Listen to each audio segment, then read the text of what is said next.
Ladies and gentlemen, please give a warm welcome to the president of Columbia University in the city of New York, Lee C. Bollinger.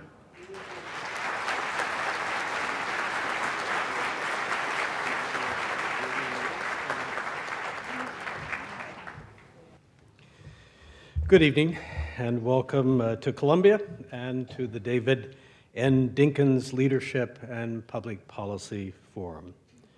I'd like to begin by acknowledging a number of special people who have joined us this evening. First, of course, our beloved David Dinkins, former mayor.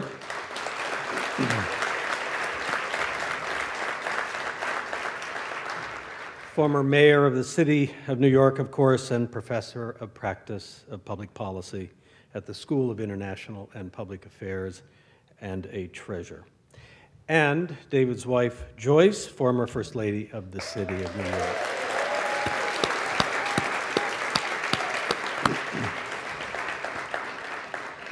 I would also like to recognize the Honorable Charles Rangel, former Congressman.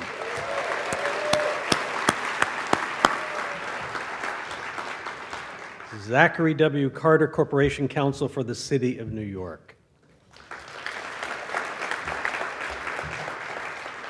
Hazel Dukes, President of the NAACP New York State Conference. Ray Kelly, former Commissioner of the New York City Police Department. Ray. And, of course, I want to recognize, in general, all the many elected public officials and the distinguished faculty, deans, and administration we have here with us this evening. Every year, the Columbia community looks forward to this event, and year after year, David and his tireless staff manage to surpass our expectations. What convening power David Dinkins has. This, however, is a truly special year because we are celebrating the 20th anniversary of the Dinkins Forum at Columbia.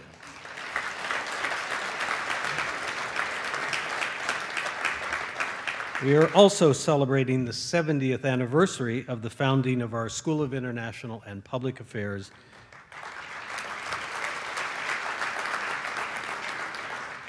led by our outstanding Dean, Merritt Jano. Please, go ahead and clap. What good fortune it is that at this time of attacks on the global system of trade, our dean happens to be the world's leading expert on trade. Our keynote speaker this evening, through his example and his presence, helps to lend perspective to the swirl of events engulfing us at the moment. As the world seemingly turns ever more rapidly, John Lewis remains steadfast and unwavering. He has long been one of the foremost keepers of our nation's moral compass. Congressman Lewis last visited Columbia not much longer than a year ago when he spoke about March, his best-selling graphic novel bringing to life for new generations those dramatic early days of the civil rights movement. During that visit, Congressman Lewis told us that anyone doubting the progress made in his lifetime should come and walk in his shoes.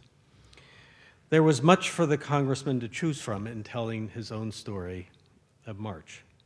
As a young man, John Lewis organized sit-in demonstrations at lunch counters in Nashville, participated in the Freedom Rides, organized voter registration drives, and marched across the Edmund Pettus Bridge in Selma, being attacked by state troopers on Bloody Sunday. Make no mistake, when we argue today that restrictions on immigration and the rejection of refugees have the effect of fueling harmful stereotypes damaging to our nation and interfering with universities' intellectual life, we are only echoing the message John Lewis has conveyed powerfully over a half-century. The presence of John Lewis and David Dinkins together on the same stage is enough to make us feel that all will be right in the world. Each of them possesses a quiet and sometimes not so quiet confidence, combined with the wisdom earned over decades spent seeking a more just and equal society. I want to say just a personal word about what it means to stand here with these two individuals. To me, in the small contributions I've been privileged to make to the advancement of civil rights in America, the greatest risk we face is a loss of a sense of history, of the injustices inflicted over centuries, and of the declarations, such as in Brown versus Board of Education, of the importance of rectifying those wrongs. Without that lived sense of where we have been, you cannot really understand where we are and where we must go. Justice Palenbaki severed that connection when he said that remedying past injustices could not constitutionally justify affirmative action. That was a tragedy. But beyond that, our nation can only move forward on matters of race and so many other issues if we have that feeling of connection to the past. John Lewis and David Dinkins, personally and symbolically, make that link. We need them desperately. It is a great pleasure to be here tonight, and I want to thank the panelists, and now it is my privilege and pleasure to give you Merritt Jano. Merritt? Good evening. Well, thank you, President Bollinger, for your extraordinary leadership of Columbia University and your steadfast support to the School of International and Public Affairs. You really inspire us to achieve even more, and we're enormously grateful to you, as well as for your commitment to the principles and values that we cherish as an institution of higher education: academic freedom, tolerance, mutual respect, a global perspective. These are inspiring and important principles that are just critically important. On behalf of SIPA, our students, faculty, and staff, I'd like to welcome you to the Dinkins Leadership and Public Policy Forum. This is a signature event for SIPA, and one that we also really look forward to every year. We are now in our 20th year, and the fact that each year we all look forward to it, I think we have a community of people who look forward to it, and it is a forum of ongoing significance for SIPA and Columbia, and I think of increasing relevance in the world community. We have always engaged at this forum issues of urban importance, urban policy, education, poverty, criminal justice, governance of cities, civil rights, race and social justice, and much more. And these are really important issues for effective governance and for the functioning of civil society. And when I think about the remarkable speakers who've addressed this forum, Attorney General Loretta Lynch, Secretary Hillary Clinton, Mayor de Blasio, Senator Kristen Gillibrand, Congressman Rangel, Mayor Bloomberg, Vice President Al Gore, and those are just a few. It speaks to the enormous esteem with which this forum is held, and most notably its namesake, the Honorable David Dinkins. Ours is a school of international and public affairs, and for us that must mean deep engagement and study of the American experience, even as we also draw lessons and bring expertise from around the world and seek to offer it to the world. We're very proud that many of our graduates go on to serve in city, state, and federal government, or contribute their talents in other ways to improve cities and communities in the United States and around the world. I hope you know that the mayors of the two largest cities in the United States are SIPA alumni, Los Angeles and New York. We're honored to have Mayor Nutter of Philadelphia as our inaugural David Dinkins Professor in Urban and Public Policy. And I must say, in just a year, and he celebrates his first year with us actually today, Mayor Nutter has become a greatly valued colleague, and professor. Thank you for being with us.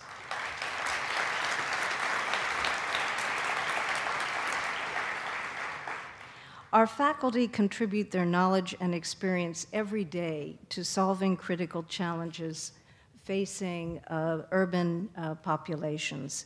And I particularly want to acknowledge Professor Ester Fuchs, who directs our concentration on urban and social policy and really has been an important part of this forum for many years. Ester, thank you.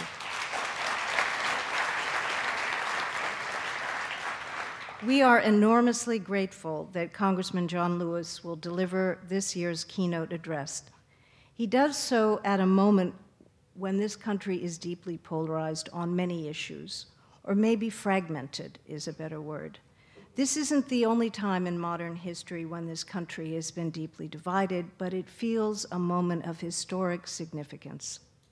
We welcome his thoughts and his unique perspective, informed by his remarkable history as a civil rights leader and his steadfast defense of human rights and many other important issues as a member of Congress now for 30 years. Congressman Lewis's remarks also come at an important moment in our history, our 70 years anniversary.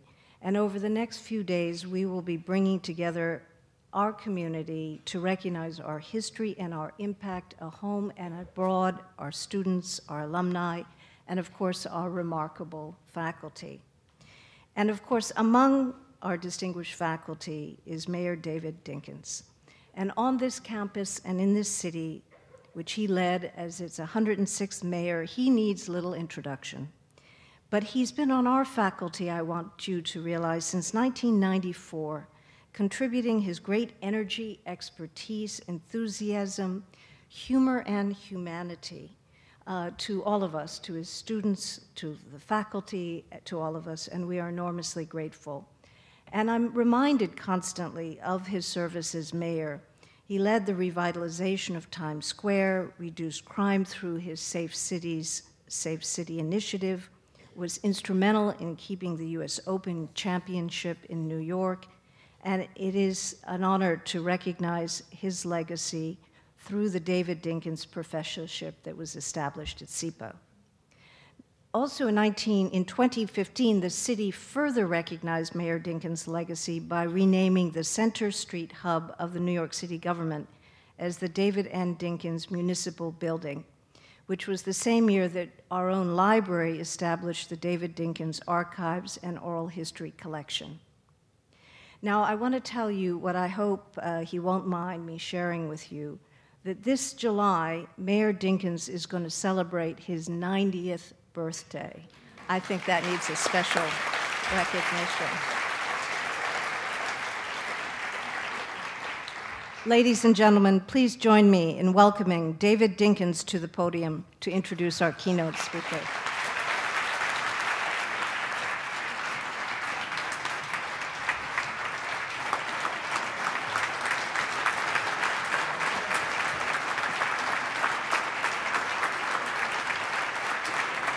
Thank you, Dean. Thank you.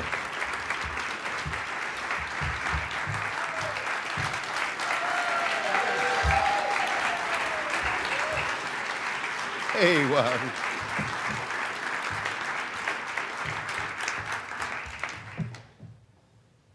Thank you all so much. Thank you, Dean. One thing is crystal clear. Had I had you introducing me more often, I might have gotten reelected.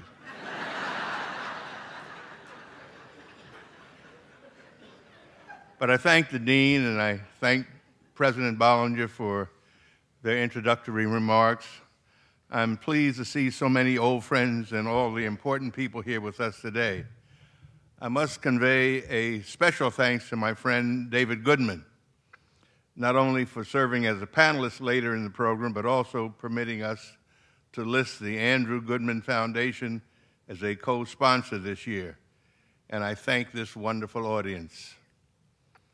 I'm relieved that President Bollinger and Dean Jano have already recognized so many of the elected officials and other important people, trustees and whatnot here.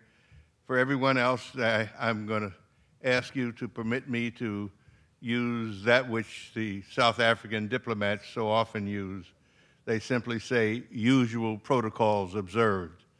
So that means all you important people have been acknowledged. I see that Cy Vance I see there. A lot of you important people, you've all been acknowledged when I say usual protocols observed. Before I begin, I want to thank my bride for being here with us this evening.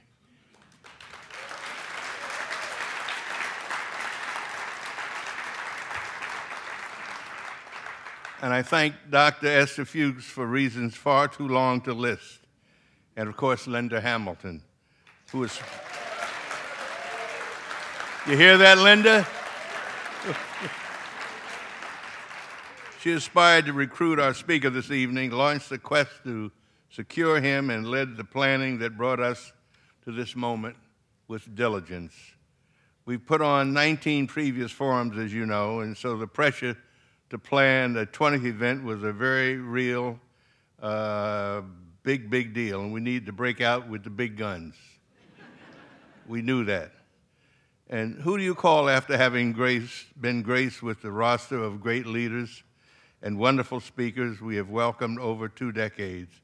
We've heard mayors, governors, senators, congressmen, presidential candidates, a U.S. Attorney General. Both Charlie Rangel, my brother, and Hillary Clinton have spoken for us twice. That's pretty good. The bar was unreasonably high with a history built on excellence as we set out to plan this year, keeping in mind that tonight is also the kickoff for SIPA's 70th anniversary weekend. Who do you call to carry that baton to victory? Now in my almost 90 years on this earth, I know you've been told that. I've come to know about heroes, whether those who have been at home like my mother and father or my bride Joyce, others like Paul Robeson, Sojourner Truth, Rosa Parks, of course Nelson Mandela, Arthur Ashe, my brother Charlie Rangel, or the legendary Harry Belafonte. You know, everybody knows what a great artist my buddy is, but I don't know if everyone appreciates that he was a real activist at a time when it really took something to do. And whenever I'm someplace and he's in the same venue, I will say to him, I know there's at least one person here older than I am. See, his birthday was March 1st, mine is July 10th.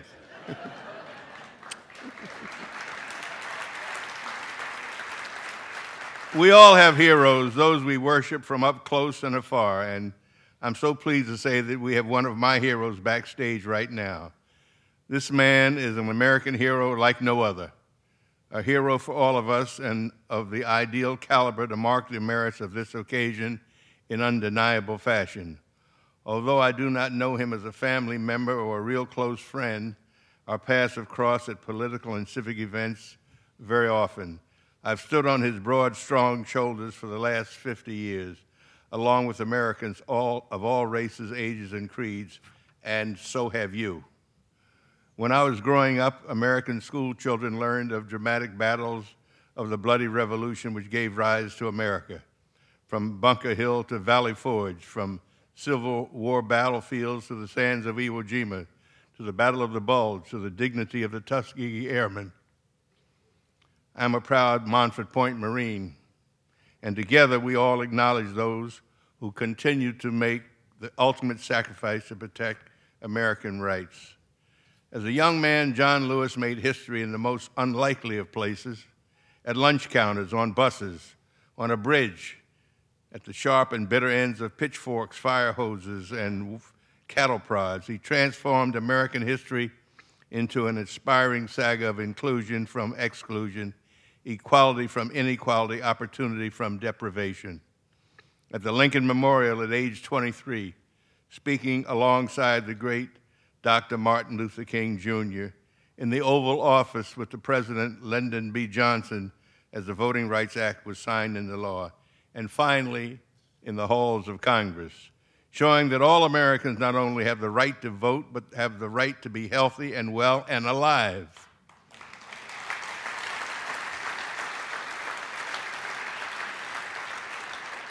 He did this courageously and simply. He did this by showing up, by speaking up, and speaking out. And in so doing, he came to embody a shining example of the best of who we are as a people, an example of leadership, fearlessness, to be emulated, duplicated, and revered for as long as our history can be told. We know that he is the proud son of Alabama sharecroppers. His parents sensed that he was thoughtfully rebellious, and they urged him to always be careful. But John knew that he could not be quiet.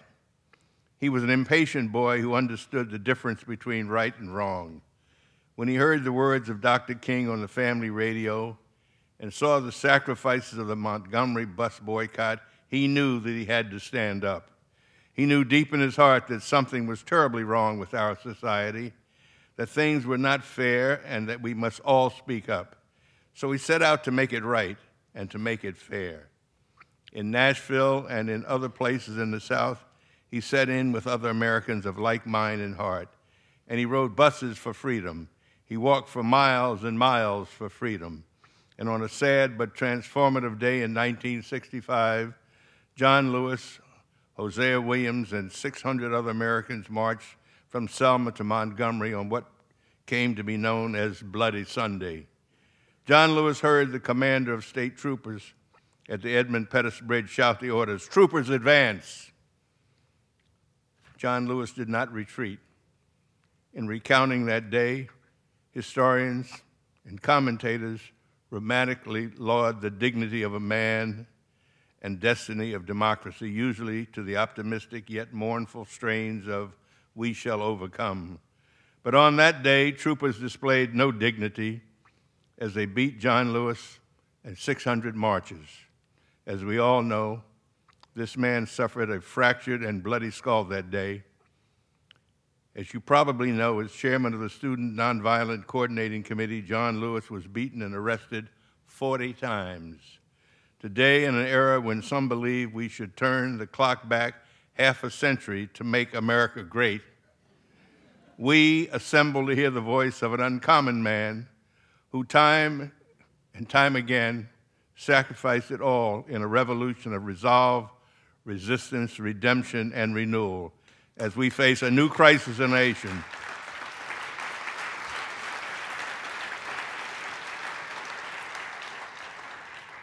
As we gather to try to determine, are our truths proven to be self-evident or merely written in disappearing ink? Will America rise above in a peaceful revolution of words based on the brotherhood and sisterhood of shared rights? Can we ensure all that was fought for and preserved is not merely relegated to become grave markers for a generation past, or the bright lights of future hope and optimism to illuminate our future? In 1956, John Lewis, a 16-year-old boy, went with his brothers, sisters, and cousins to the local library to get cards. They were told this library is for whites only, not coloreds. Today, in the shadow of the iconic Butler and Lowe Memorial Libraries at one of the greatest universities in the world, Congressman John Lewis comes to us with a library card in his wallet as a published author and the tenacity of a peaceful warrior for justice, a singular leader who will never give up on the struggle for his beloved community. John Lewis credits a teacher with telling him, "Read, my child, read." And I, as a professor at SIPA for the past 23 years, say the same thing today. Read, my children, read of the incredible life of one of my heroes, John Lewis. Sisters and brothers, it is my true privilege to ask you to please join me in standing up and speaking out in joyful acclamation as we welcome Congressman John Lewis to the stage.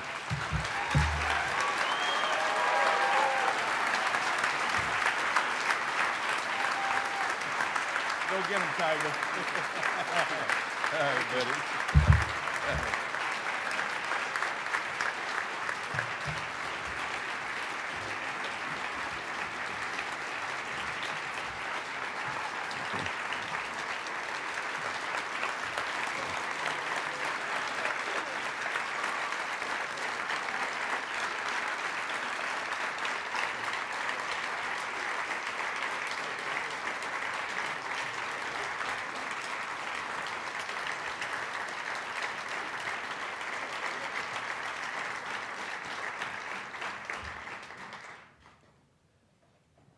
Good evening. Thank you, Mayor Dinkins, for that warm and kind introduction. I must tell you, it is a great pleasure, just a delight, to be here tonight with you to address the 20th Annual David Dinkins Leadership and Public Policy Forum. I want to thank you, Mr. President, and Madam Dean, for the work of the Columbia University and its School of International and Public Affairs. You're a beautiful audience. You look good. You look handsome and beautiful, and you're great. It is good to be in this city. It is great to be here at this university. And thank each and every one of you for all of your great work. I understand that my colleague, Charlie Ranger, is here. We serve together. I love you, Charlie, my brother. I love you. To be here with two distinguished mayors, Mayor Nerler, Mayor Dinkins, with my good friend, David Goodman. And I believe Harry Belafonte is here. Harry, good to see you, brother. Now, you heard that I didn't grow up in a big city like New York. I love this city. Some of you may not know that in the late 1960s, about 66 to late 1967, I lived in New York. Yes, I slipped in and out. West 21st Street. 343 West 21st Street. Had a studio apartment, and I paid $150 a month. I guess today this is known as Chelsea, the high rent district. And so when I tell some of my colleagues from New York where I live and how much I pay, they say, never, never again. It is true that I grew up on a farm in rural Alabama, 50 miles from Montgomery, outside of a little place called Troy. It is true that my father was a sharecropper, a tenant farmer. But I remember in 1944, when I was only 4 years old, my father had saved $300 and a man sold him 110 acres of land. We still own this land today. On this farm, we raise a lot of cotton and corn, lots of peanuts. I don't eat too many peanuts today. I ate so many peanuts when I was growing up. I just don't want to see any more peanuts. Sometime I would get on a flight today, flying from Atlanta to Washington, Atlanta to New York, and the flight attendant tried to offer me some peanuts. I said, no thank you, I don't care for any peanuts. But Harry Belafonte and Charlie Ranger and others will tell you that as a young boy, growing up, it was my responsibility to care for the chickens. And I fell in love with raising chickens. As a matter of fact, when I was about 8 or 9 years old, I wanted to be a minister. And we would gather all of our chickens together in the chicken yard. And my brothers and sisters would line the outside of the chicken yard. But along with the chickens, they would help make up the audience, the congregation. And I would start speaking or preaching. And when I look back on it, some of these chickens would bow their heads. Some of these chickens would shake their heads. They never quite said amen.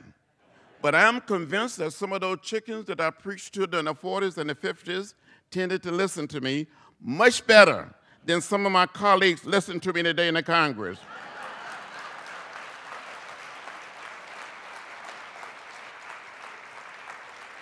Charlie Ranger was an exception.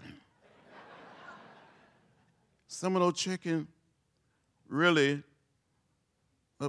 produce eggs. And I don't think our Congress today is producing much. I saw those signs when we visited the little town of Troy. Visit Tuskegee, visit Montgomery, visit Birmingham. I saw the signs that said white men, colored men, white women, colored women, white waiting, colored waiting. I would come home and ask my mother, my father, my grandparents, my great-grandparents. They would say, that's the way it is. My middle name is Robert. That's the way it is, Robert. Don't get in trouble. Don't get in the way. And sometimes I'll be working out in the field, picking cotton, pulling corn, gathering peanuts. And my mother would say, boy, you're falling behind. You need to catch up. And I would say, this is hard work. And she would say, boy, hard work never killed anybody. I said, well, it's about to kill me. And I was determined to leave that farm. Had wonderful elementary school teachers. And one teacher in particular said to me over and over again, read, my child, read. And I tried to read everything. We had very few books. I tried to read the newspapers. We were too poor to have a subscription to the local newspaper. But my grandfather had one. And when he would finish reading his newspaper, each day he would pass it on to us. I heard of Rosa Parks. I heard the words of Martin Luther King Jr. on our radio. The action of Rosa Parks, the words and leadership of Dr. Martin Luther King Jr. inspired me to find a way to get in the way, to get in good trouble, necessary trouble. And I've been getting in trouble ever since.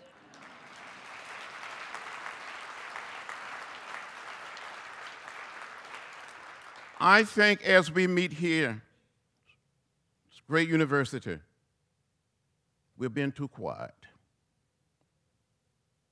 We need to get in some trouble. We need to make some noise. It is my philosophy and belief that when you see something that is not right, not fair, not just, you have a moral obligation, a mission, and a mandate to speak up, to speak out, and get in the way. There are forces today in high places that want to take us back to another period. Those of us in roles of leadership in the colleges and universities, in government, must say that we've come too far. We made too much progress, and we're not going back, we're going forward. That we're going to do everything possible to redeem the soul of America and make our country better, where no one is left out or left behind. And we can do it. We must do it.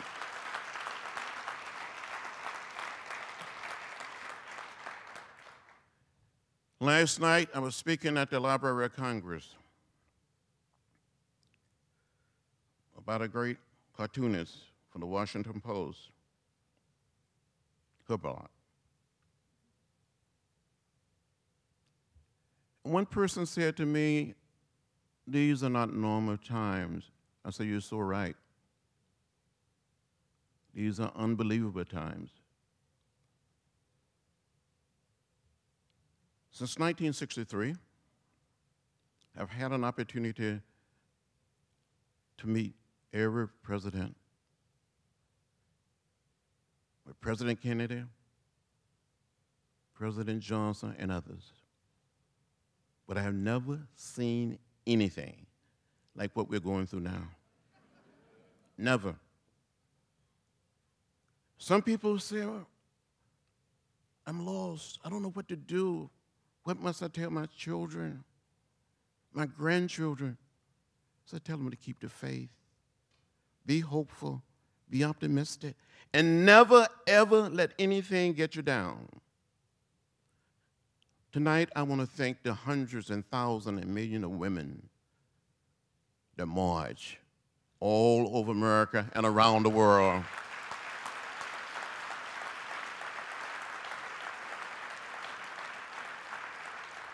Martin Luther King Jr. used to say, there's not anything more powerful than the marching feet of a determined people. The boys and the men, we must march again with our sisters, our mothers, our daughters, to say to America, we're going forward and not backward.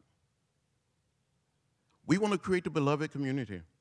We are called to redeem the soul of America. It doesn't make sense in America to have hundreds, thousands, and millions of people, including young children, living in fear.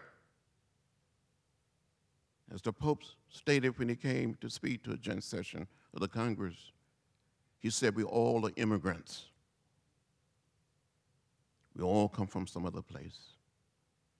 The late A. Philip Randolph, who was the Dean of Black Leadership during the 50s and the 60s, who were born in Jacksonville, Florida, moved to New York City, and became a champion of civil rights, human rights, labor rights.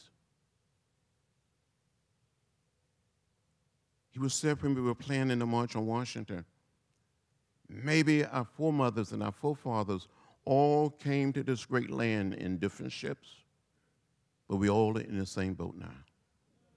We got to look out for each other and care for each other. It doesn't make sense in America. In 2017, for little children to be living in fear. On yesterday, I met two young girls, 1 8, 1 10, who were born in America. Their father was born in Mexico. The father was taken from them. That's not right. That's not fair. That's not just. History will not be kind to us as a nation or as a people if we fail to do the right thing. Somebody, someplace in the academic community, in the political community, must speak up, must speak out, and do something about it. It is true that I did get arrested 40 times during the 60s, and 5 more times since I've been in Congress, and probably gonna get arrested again.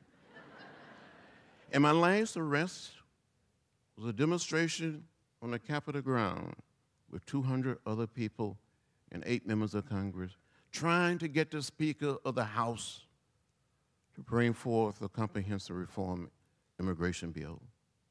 He wrote that bill, we would have passed it. The Senate passed it, and President Obama would have signed it into law. We cannot be at home with ourselves until we do something. Speak up and speak out. Just think a few short years ago, in the heart of the American South, black people and white people couldn't be seated together at a lunch counter or in a restaurant. Couldn't be seated together on a Greyhound bus or Trailway bus leaving Washington, D.C. in 1961 during the Freedom Rise, the same year President Barack Obama was born. We had to change that. We were beaten, left bloody, unconscious. More than 400 of us arrested in Jackson, Mississippi, filled the city jail, the county jail. We were sent to the state penitentiary at Parchment. President Kennedy and his brother, Robert Kennedy, the Attorney General, intervened and got the Interstate Commerce Commission to issue an order bringing down those signs. Those signs are gone. They will not return. The only places our children and their children will see those signs today will be in a book, in a museum, on a video. If people were able to bring about revolutionary changes then, we didn't have a website. Hadn't heard of the internet. Facebook, what is that? But we changed things. Just think a few short years ago when Harry Belafonte and Charlie Rangel came and walked with us from Selma to Montgomery in 1965. There were black men and women. Ester counting them of bubbles in a bar of soap. The number of jelly beans in a jar. Lawyers, doctors, college professors, high school principals, farmers, housewives. It's time for us all not to be afraid of direct action, nonviolent action, to help educate, to help inform, to help inspire a nation. When I first moved to Atlanta in 1963, I would go to church from time to time at Martin Luther King Jr.'s father church, Daddy King. Young Martin Luther King Jr. would be preaching, and his father would say, "Son, make it plain. Make it real." Somehow during these days, we have to make it real, make it plain.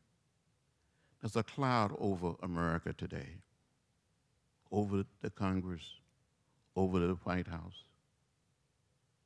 Our children and their children will be asking, what did you say? What did you do?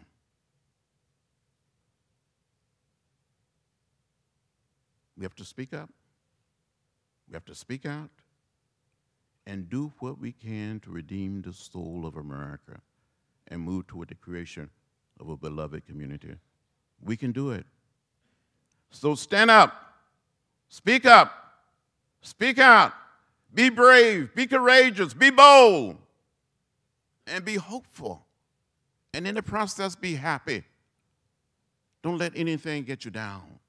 Don't get lost in a sea of despair. Keep the faith. Keep your eyes on the prize and keep moving. I believe we're going to have a victory. And it'll be a victory for all Americans. It'll be a victory for those that have been left out and left behind. A great university with a forum, with institute, with leadership like this university, you will help us get there. I believe in my soul, in my heart, in my bones, that we will get as a nation and as a people. And we can do it. And we will. On that bridge in Selma, I thought I saw death. I thought I was going to die. There was a little Catholic hospital operated by the Sisters of St. Joseph that took us in, took care of us. A few days ago, I traveled to Rochester, New York, went to the Mother House.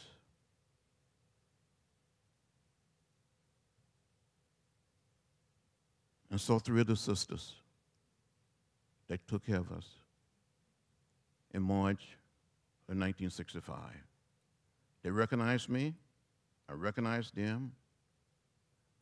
They hugged me. I hugged them back.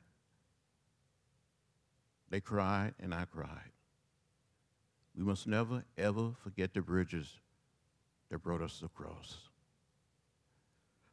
Thank you, David Dinkins.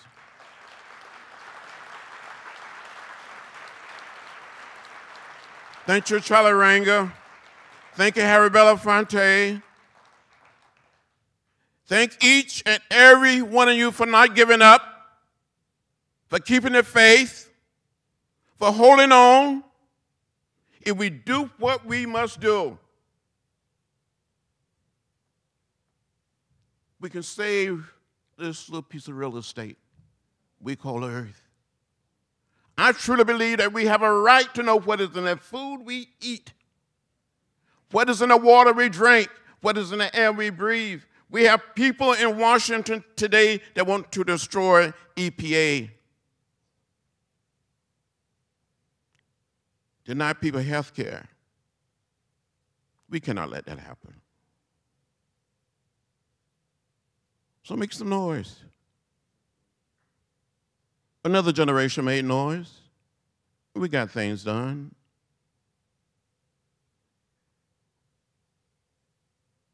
We marched from Selma to Montgomery. President Johnson was saying, you know, we don't have the votes to get a voting rights act. He said, I signed the Civil Rights Act. If you want the voting rights act, make me do it. Marching feet convinced the Congress and the president. So be prepared to march. Be prepared to walk. Be prepared to sit in. Just a few months ago, a group of members, with Charlie Rangel and others, occupied the well of the House. Never in the history of America that a group of members of Congress had to sit in on the floor of the House to do something about gun violence. Sometimes you're called to do something out of the ordinary. Sometimes you're called to disturb the order of things. Sometimes you're called to turn things upside down, to set it right side up. So I said to you tonight, teach the students, teach the young, because the young will teach us, and they will lead us to a better place. We will get there. We will redeem the soul of America and move closer to the beloved community, where no one is left out or left behind. Thank you very much.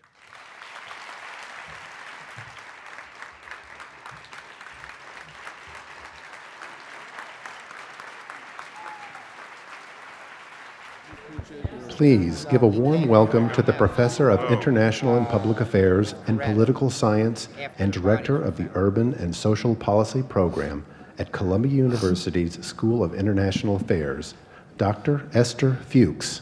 Okay. Thank you. Thank you very much. Well, welcome back to our extraordinary panel discussion this evening. I'm still a little overwhelmed from Congressman Lewis's remarks, and I know all of you are.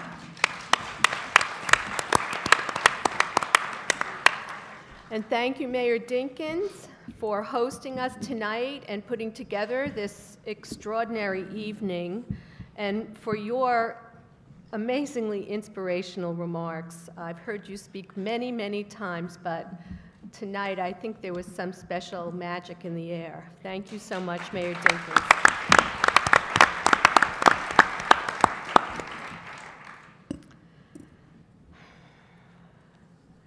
So what I'd like to do is just open with a few brief remarks and then introduce to you, very briefly, this very special panel this evening. And the way we're going to work it is I'm going to ask each panelist a question. They're going to speak for about 10 minutes, and then we'll do some follow-up, and we're expecting to have time for Q&A. So for those of you who stayed, I expect this will be worth your while. No pressure. We're going to speak about, yeah, this is going to get out of hand at some point very quickly. I can feel it. We're going to be speaking tonight about reframing economic and political citizenship. Now, I know everybody here knows that during the past century, our nation made hard-fought but undeniable progress, and I would say legal progress, granting civil, political, and economic rights to African Americans, women, immigrants, and other minorities.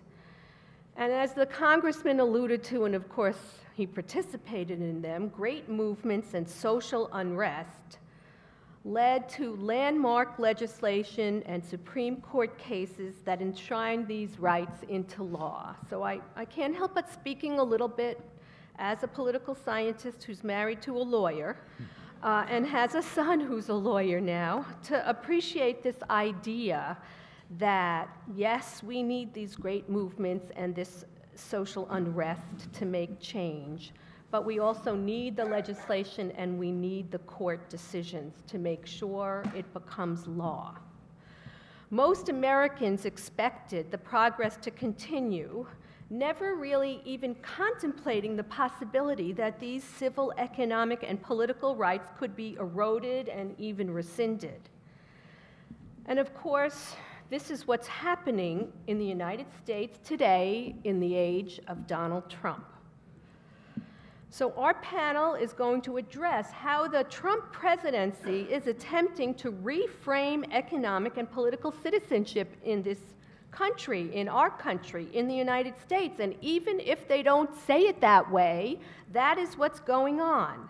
In effect, redefining American values.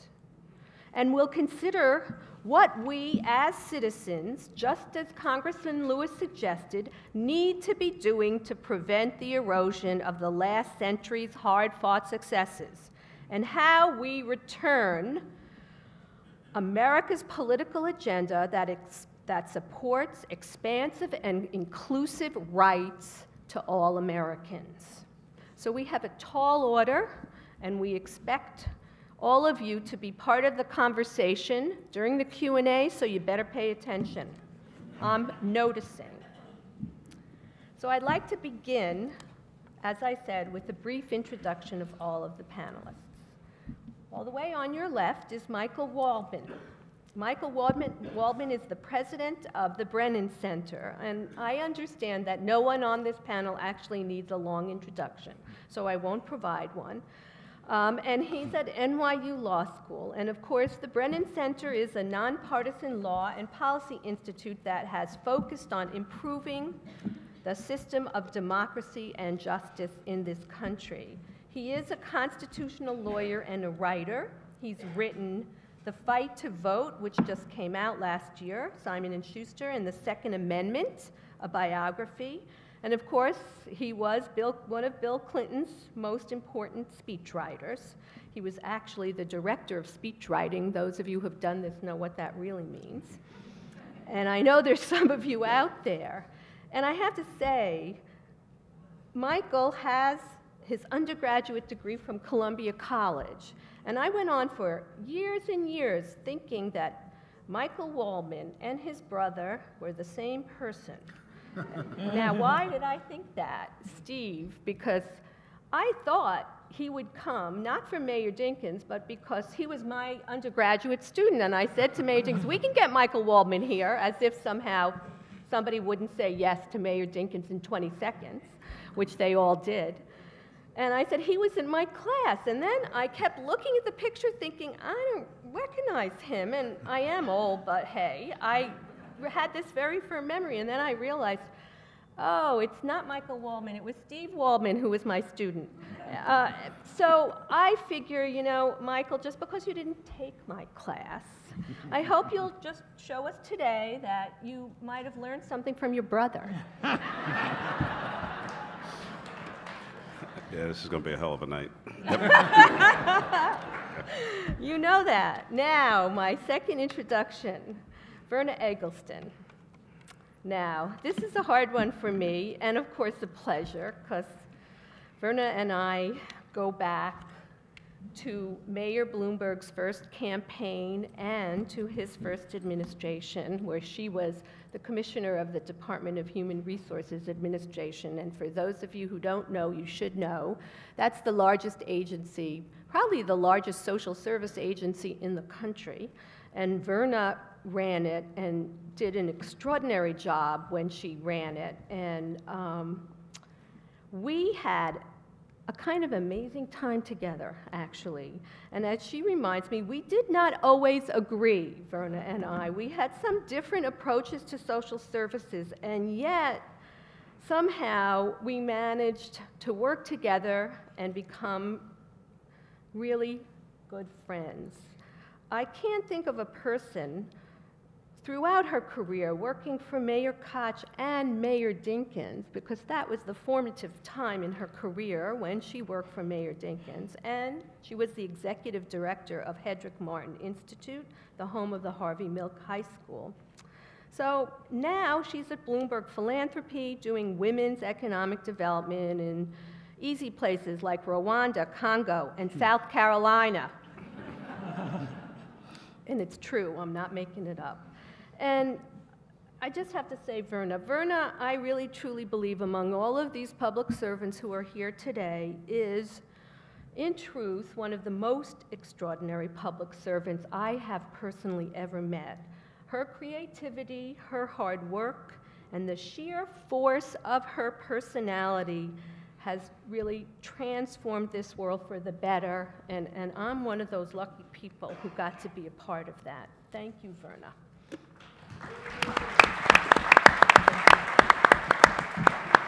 Now, Mayor Michael Nutter. Now, Mayor Michael Nutter, I had my eye on you for quite some time for this Dinkins chair, and it took a while to seal that deal, and of course we needed Mayor Dinkins to go in and make the close, which he did. So we're really thrilled to have Mayor Michael Nutter here in the first inaugural chair that he sits in. I don't think you really sit very much. It's sort of an awkward phrase, right? Yeah. Sitting in a chair. But he is the professor, David Dinkins Professor of Professional Practice in Urban and Public Policy here at Columbia. And I just can't tell you how lucky we are to have you with us teaching at SIPA. As everybody knows, Mayor Nutter was the mayor of Philadelphia, where he actually promised to green the city and attract new businesses and bring down the crime rate and improve education. And guess what, folks? He actually did all of that. He really did. And he is now, as I said, a talented teacher. I don't know if you knew that, but you are. And inspiring students to take up the mantle of public service. And we really feel fortunate to have you with us. And for those of you who don't get to be in his class, you can see him on CNN. And finally, David Goodman, who I've gotten to know through Mayor Dinkins. And David, you are an extraordinary person, truly.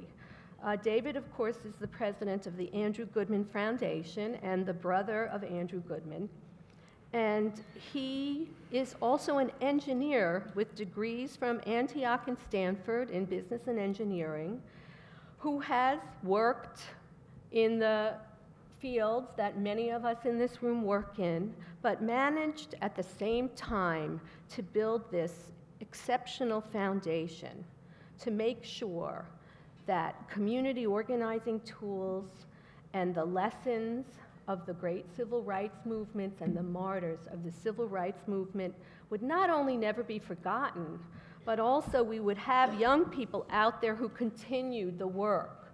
We would have old people out there who continued the work. And he personally has led this and, you know, really made this country a better place by doing this work and making sure that it stayed in the public consciousness, not just as history, but as really part of our everyday lives. Thank you, David.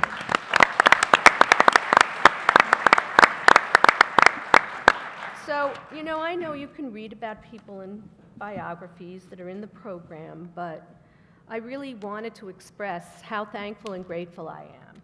And I know Mayor Dinkins is the same for the panelists tonight who agreed to be part of this conversation that Congressman Lewis has really kicked off in this extraordinary way. So I want to start with a question to Michael Waldman, and he's really, in a way, capable of contextualizing so much for us. The lawyers are really important now, Michael. Well, Michael, as you know, is president of the Brennan Center. And Michael, you wrote The Right to Vote. You've been at the forefront in fighting the Republican Party's efforts to make it more difficult for some individuals in our country to vote. You have continued to be at the forefront fighting President Trump. I can't spit out President Trump. It's a little hard for me, sorry. President Trump. You don't have to spit and it out. his anti-immigrant policies. And I have to say, I have donated and I've encouraged all my friends to donate to the Brennan Center because of this really critical work. But we need you now, right here tonight, to explain how the attack on voting rights began. What has been its outcome, and what are you actually actively doing at the Brennan Center to fight and to preserve voting rights in our nation? Well, thank you so very much, first of all, to Ester Fuchs for having us, and I regret very much not taking your classes. I suspect you were a student teacher at the time, but I didn't always go to class, so it's just as well that I didn't sign up. What an incredible privilege it is to be here with all of you, talking about these core issues that are so central to what it means to be an American, so central to our democracy. Mayor Dinkins, on behalf of all of us, thank you for the leadership you have given to this city and this country. And what an honor it is, think about it, for all of us to be able to hear from John Lewis. And it's a bittersweet honor in a way, because of course it's incredible to hear from this colossal figure in American history who did so much, who was not, as the president put it, all talk in his career, but who is today, right now, in the forefront of the fight for voting rights and human rights and democracy in America. And that it is a fight that is so vital and alive and contested right now. And as we pick up the newspaper or pick up our phones and read the tweets and see what's happening, over and over again, I know that I'm not the only one who asks, how could this be happening now in 2017? Well, when it comes to one part of this great fight, which is the fight over the right to vote, it turns out that this has been at the heart of American history from the beginning. From the very start, we as a nation have struggled over who would get to be part of our democracy, over who would have that seat at the table. And at every step of the way, new groups, new people had to fight for that right. And at every step of the way, it turns out, there were others who fought just as hard to keep them from having it. So in some ways, as new and terrifying and absurd as this presidency and this moment seems, in this respect at least, it goes back very far in our history and very deep in our national psyche. We started out, as you know, when we were not even close to being what any of us would today consider a democracy, at a time when only white men who owned property were allowed to vote. That was inherited from England, and that was challenged by the ideals of the revolution from the very start, for the notion in the Declaration of Independence and its preamble that government was legitimate only if it rested, as Jefferson wrote, on the consent of the governed. But of course, when he wrote that, he was at that moment being attended to by a 14-year-old slave boy when he wrote it. But even from the beginning, this was such a powerful ideal, this beloved community toward which we strive that the Congressman talked about. But people pushed back even from the start. John Adams was urged, when he was writing the Constitution of Massachusetts, he was urged to get rid of that property requirement, which Ben Franklin had ended in Pennsylvania. And John Adams was aghast, and this is what he actually said. He said, if we do that, women will demand the right to vote. Lads of 18 will think their interests insufficiently attended to, and they will demand a right to vote. And men, he said, who hath not a farthing to their name will think themselves worthy of an equal voice in government, and they will demand a right to vote. Adams said, there will be no end of it. And that is basically the history of our country ever since. There has been no end of it. First, the property requirement was overturned in the 1820s and 30s. Ironically, in the politics of today, angry white working class men won the first voting rights victory in the United States, so that even poor men could vote in the United States. Then the former slaves, the men who were former slaves, won the right to vote because of their service in the Union Army, among other things, after the Civil War, and that right was cruelly revoked at the end of Reconstruction. Women won the right to vote with the 19th Amendment, with a protest movement that was as hard-fought and creative and difficult as any in our history, and we always kind of skip over it in the textbooks. The very first great March on Washington was the day before a presidential inaugural. It was the Women's March for Voting Rights in 1913, and 5,000 women marched on Pennsylvania Avenue. They were surrounded by 100,000 men on either side, many of them drunk. They were there for the inaugural. The men assaulted the women, sent 100 to the hospital. It was a big scandal. The police chief of Washington had to resign. It was all publicized, and at that moment, because of that, public opinion swung in support of women's suffrage. It was, when I learned about this, I thought, that sounds just like Selma.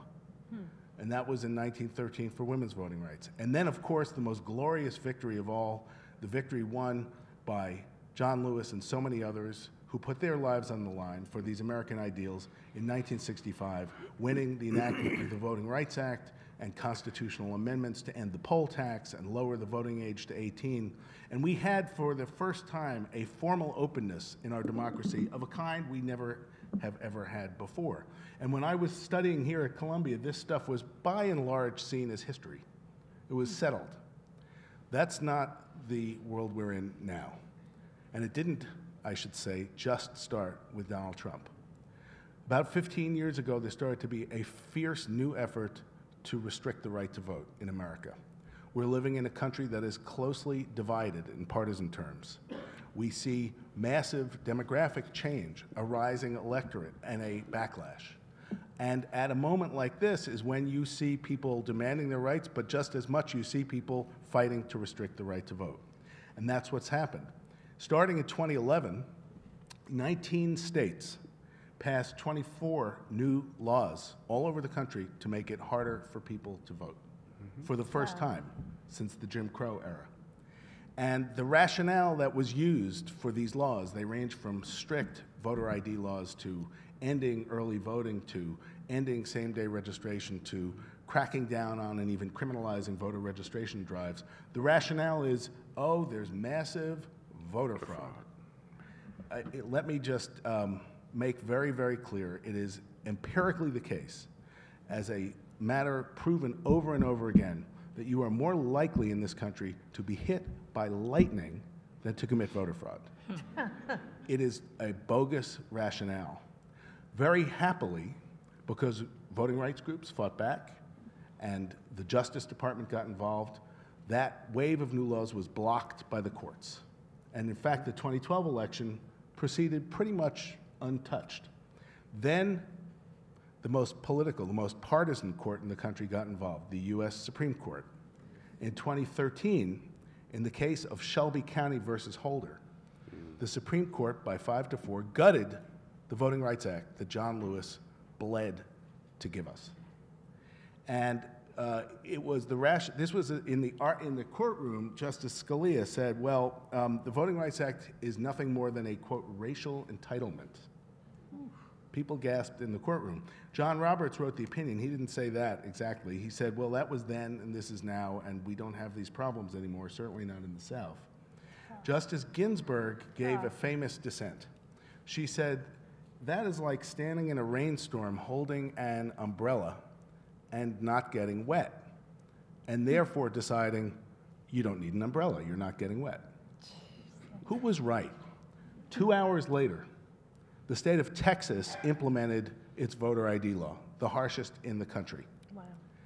It's a law that at that precise moment, a federal court found disenfranchised 608,000 registered voters in Texas.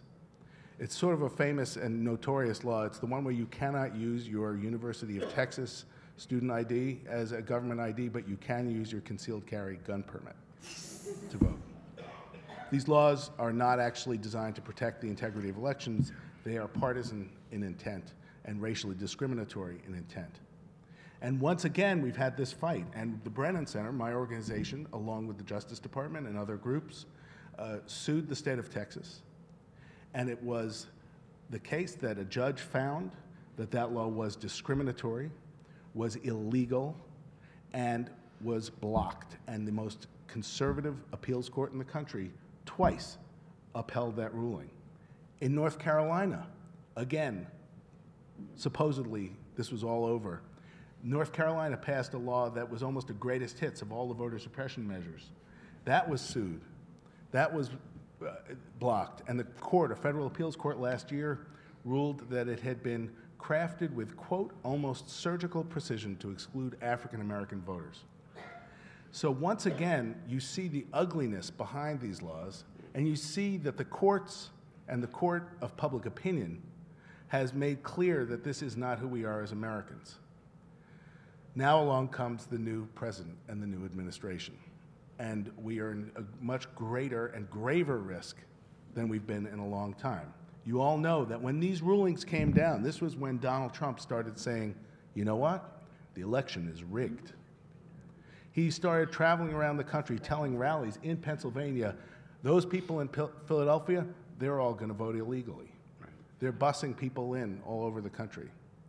After he won the election, he began immediately claiming that there were millions of illegal voters. He claimed there were 3 million illegal voters. He claimed that voters were being bussed into New Hampshire. There was millions of people voting in California and Virginia. These are not only random tweets. These are not only the bleats of somebody on the internet. This is the president now of the United States, and these words have consequences. He has now appointed Vice President Mike Pence to launch a task force to investigate the non-existent voter fraud. But something else is happening that's really interesting, and they want legislation to follow. They want, for example, to require people to have to show proof of citizenship to vote, or to register to vote especially, meaning a passport, meaning a birth certificate. But there's a backlash that's come because of the overreach, the same kind of pushback that we've seen throughout the country's history. First of all, public belief in the existence of widespread voter fraud in all the polls is dropping precipitously. Why? Because Donald Trump is saying it. It's actually true. For the first time, the media is not reporting their charges of voter fraud. They're reporting that it is a lie. Watch the Sean Spicer press conferences if you must. You see that happen over and over again. We now see the fight in the courts, where we are continuing to win victories and where we're seeing now the Justice Department has pulled out of the cases and is switching sides with Jeff Sessions in charge. But we're going to have to fight the fight in the courts. There will be the fight in the streets. There will be the fight for the court of public opinion. And there's a fight to do something more than just play defense, but to actually modernize and reform and improve our elections so we don't have to do this over and over and over again. It is a matter for the Brennan Center of incredible pride that John Lewis is the sponsor of legislation to bring automatic voter registration to the United States. Mm-hmm. If everybody were automatically registered to vote, it would add 50 million people to the rolls. It would cost less, and it would, for those people who are really worried about it, improve the security of our elections. And it's starting to pass all over the country. So John Adams was right. The fight goes on, and there will be no end of it.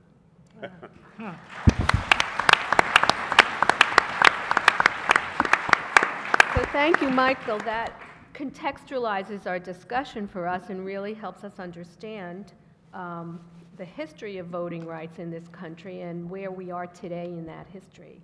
Very importantly, the attack started 15 years ago. And part of what we want to do tonight, of course, is connect this issue of political and civil rights, to economic rights.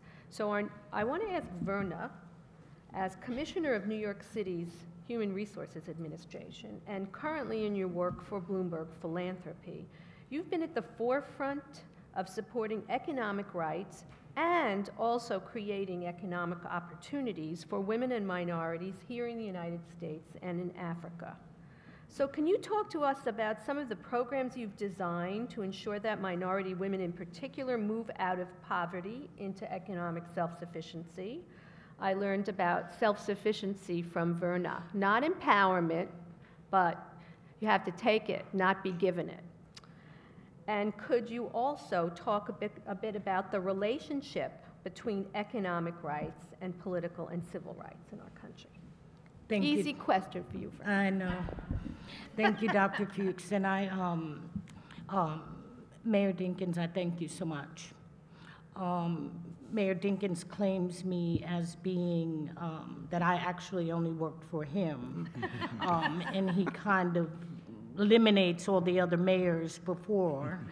But I think to hold that relationship sacred, sir, I think back to you being the Bronx County Clerk. And the name that appeared on my summer youth employment booklet was yours. So you are one of many who brought me here. And I thank you for that. I think that our keynote kind of framed it all for us. And you, sir, just brought our past to our present. I think our challenge is to get to our future.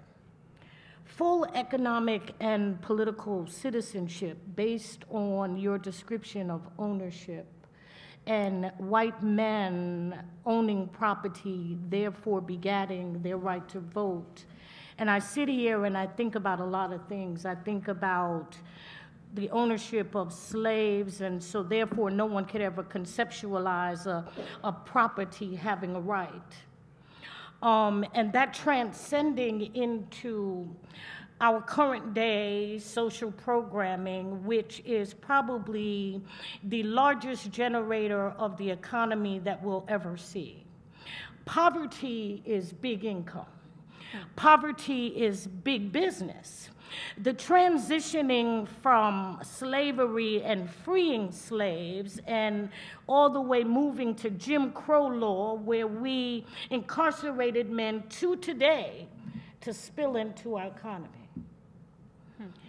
The thought of lifting someone up out of poverty is almost impossible when I think about managing a $45 billion budget to bring social sources to people.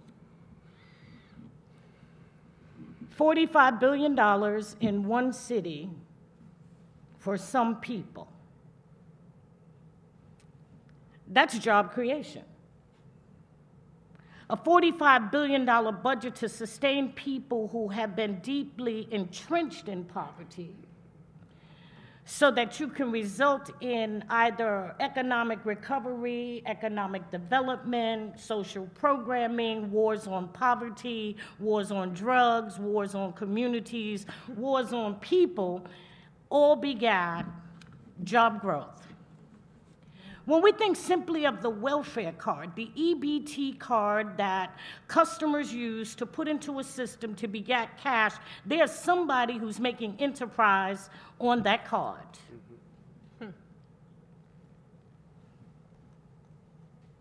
Lifting people out of poverty, when poverty is designed in a way, or social program or legislative actions, or however you see it, are designed, not necessarily, federal rule had nothing to do about lifting people out of poverty. The design of the program is to take people out of crisis, to take disadvantaged people out of crisis temporarily so that they can get on a path to some level of longevity. But when our social policy says in program that you cannot have a life insurance policy, you cannot own a home, you cannot get a bank account, you cannot do all of these things that would lead you really to fall economic and political citizenship, then it's an oxymoron. And it's a mechanism to employ people, to keep people entrenched deeply in a system where there is no relief. So when you think about social programming or the design of the such, and you begin to think about full economic and political citizenship, I think back to early day social policy of New York, which we pretty much made in the moment in the crisis. When days of David Dinkins, there were no welfare reform and no TANF programs. The ranks of our foster care systems were bulging. Under Koch, may we never, ever see the social ills that we witnessed under that mayor again, which bounced out of administrations prior to a Beam administration, a Lindsay administration, where we watched massive manufacturing industry leave this city and jobs follow behind. And I'm a believer that leadership evolves from need. Neighborhoods with racial discord, and Mr. Dinkins having to bring a balance. So what does that say about our leader today?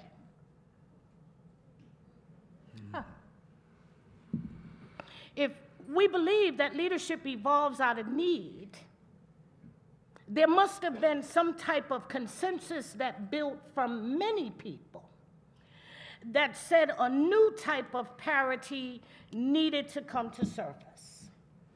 A new type of change needed to come. My work leads me into Africa, so I'm having an opportunity to witness in Rwanda true economic and political citizenship, as well as witnessing reconciliation. An administration where a president has demanded that an entire country count the bones of 800,000 people killed in 3 weeks. A tribal war where community people sit and demand justice, one by one, bearing witness to crimes. A reconciliation is needed here. A reconciliation is needed here so that we can move on to real social programs. When we took HRA under the Bloomberg administration, we had just witnessed the towers falling.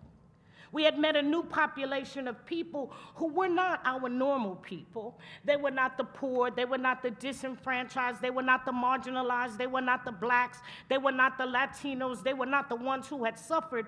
They were 6- and 7-figure income earners who suddenly lost their jobs, and we had to adjust our social policy to serve their needs.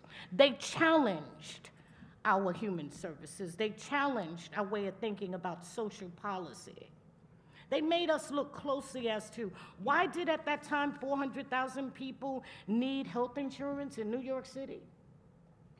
Why were there 400,000 people issued disaster Medicaid? Wow.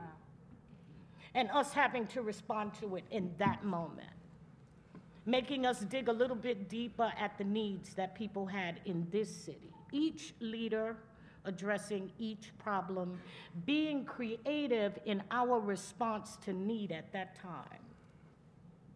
We are right now in a country in crisis.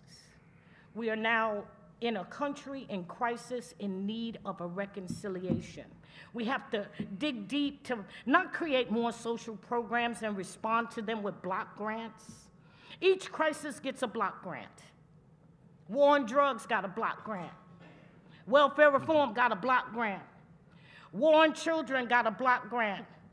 Voters' rights got a block grant. And profit was made with each block grant. The thing that resonates with me the most when I listened to Mr. Lewis was thinking about being a 9-year-old little girl looking at that little black and white TV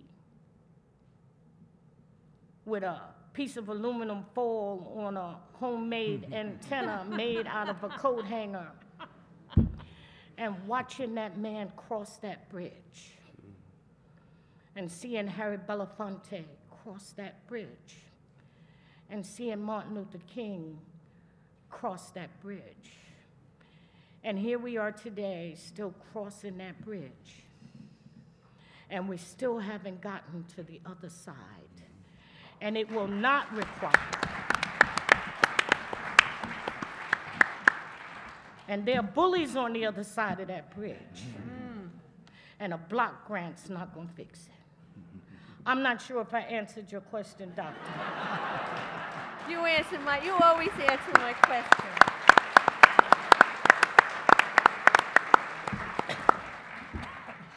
There are no political rights without economic rights. Mayor Nutter, so we have you here in New York City, but you know, it's okay to talk a little bit about Philadelphia. I think there is actually a lot we can learn, especially from your mayoralty, about the relationship between civic, political, and economic rights, and also from your presidency of the U.S. Conference of Mayors. So could you identify for us what you think the greatest challenges confronting our cities today with regard to the civil rights agenda of the Trump presidency? And tell us specifically how it's affecting the low-income minority community and immigrants in Philadelphia, in New York, and in the rest of the country, but especially from the perspective of a mayor who has dealt with extraordinary problems, but probably not the one we're confronting today. So finally, tell us if cities can really fight the federal government on these issues. Dr. Fuchs, thank you very, very much. And to Mayor Dinkins, I do remember that the protocol has been established, but you and Congressman Rangel fully understand that as a recovering public official, I am compelled and required to acknowledge, of course, yourself, Mr. Mayor, but also Mrs. Dinkins, for both of you having served this great city. Congressman Rangel, of course, thank you very much, and to Mr. and Mrs. Belafonte.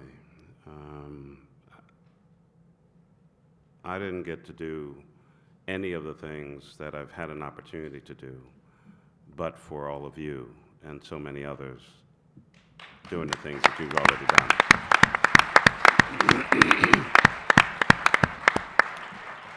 I was either too young or my parents were reluctant to let a 9 or 10-year-old be actively engaged in the civil rights movement from Philadelphia. So I have a lot of catching up to do and a bunch of debts to pay. But I understand where I was, where I came from, where I am, and where I'm trying to get to. And let us not ever forget our past if we're thinking about the future. So thank you very, very much. I don't understand, Dr. Fuchs, why I had to come after Verna. You know, what did I ever do to you? Thought we were friends. You can handle it. And it would have been tough coming after Michael, and who knows what David's going to say. So, I am where I am.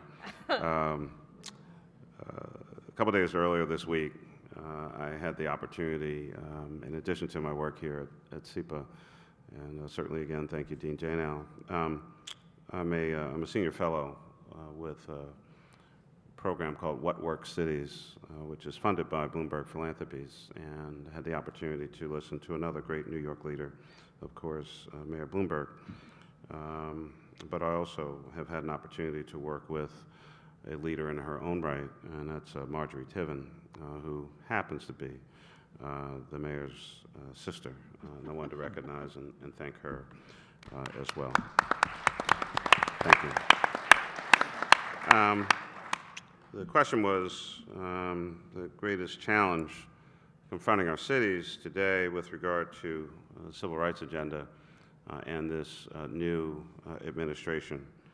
I am not able to put a title to a last name in that regard. So I'll say it in different ways, but I constitutionally can't do it. I think the biggest threat to civil rights is not knowing our rights in the first place, and that we must adopt a mindset of resist, register, organize, communicate, be informed, work a campaign if you can, and vote. All at the same time, in that order, however you take them. But from start to finish, those are, for me, some of the essential elements of how do we protect our civil rights, which are under assault, and we heard the presentation by, of course, both Michael and Verna. For cities, the program I mentioned, I work with mayors all across the country, 77 cities now, part of this network. As Esther said, former president of the U.S. Conference of Mayors. So I talk to mayors on a regular basis. I would say just in the past week or so, or maybe 2 weeks, the budget as proposed would be devastating to cities and counties and some states all across the United States of America. The recent announcement by the Attorney General that there will be no federal grants for cities that somehow do not submit themselves, bow themselves down, and adhere to requirements that most of us can't even understand related to sanctuary cities, for which there is actually no definition of what a sanctuary city is, yet we will be punished for our noncompliance. That housing and urban development, led by a person who disqualified themselves at the start of a process by saying they had no idea what they would be doing running a federal agency, and is now running a federal agency, would even allow themselves to be in a position that the Community Development Block Grant Program, now I understand I don't want to get whacked on the block grant thing, but one of the most successful and flexible programs ever invented by the federal government of the United States of America in a Republican administration is a lifeline for funding and support for vulnerable populations, low-income and very low-income people all across the United States of America. Never a problem, never a scandal, and money well spent. That departments are run by people whose focus and mission it is to dismantle the departments that they're in charge of. Education, EPA, energy. I'm not exactly sure what's going on with transportation. I said just 2 days ago at that summit, 2017 will be the rise of the United Cities of America. Cities all across the United States of America are organizing to fight and resist this assault on our citizens at the local level.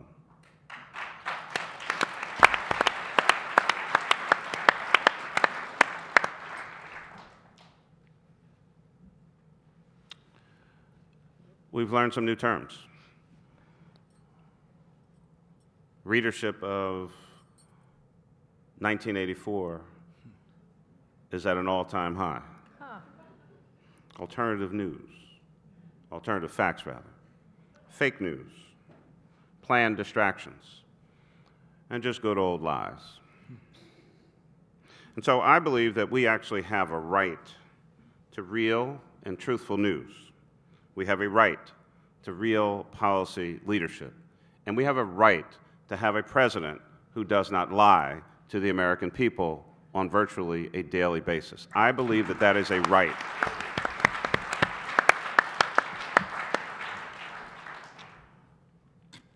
The campaign is over. I was for a different candidate. That's the way it goes in this business and in this work. I don't like it, and I don't have to accept it, but it is the reality in which we operate.